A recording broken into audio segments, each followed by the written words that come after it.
of these men were all found guilty of committing voter fraud in the 2020 election.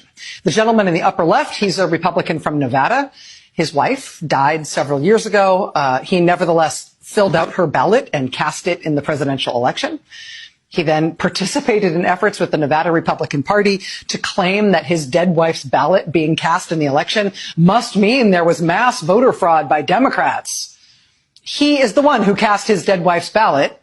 He's a Republican. He got caught. He was sentenced to probation.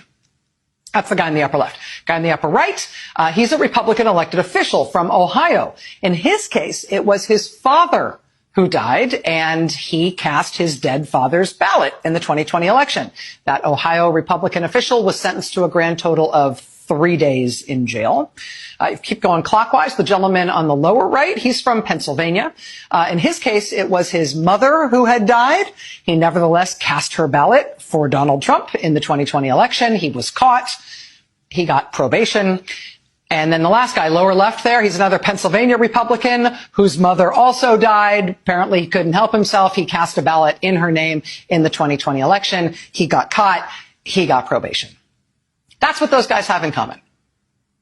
Now this is Pamela Moses of Memphis, Tennessee. This week, Ms. Moses was also sentenced for a crime related to her efforts to vote in the 2020 election. Ms. Moses had a felony conviction in Tennessee that legally resulted in her not being allowed to vote again in that state. But she says that nobody ever told her that that particular conviction meant that she couldn't vote. And her county elections board admits in writing that despite her conviction, they never actually took her off the voting rolls. A probation officer with the Tennessee Department of Corrections even wrote her a note, filled out an official certificate saying that Ms. Moses was eligible to vote.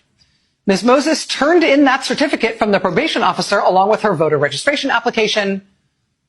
And for that grave crime, she was just sentenced in Tennessee. What was her sentence? She got 6 years in prison. That has just happened this week in Tennessee. What's the big difference between Pam Moses in Tennessee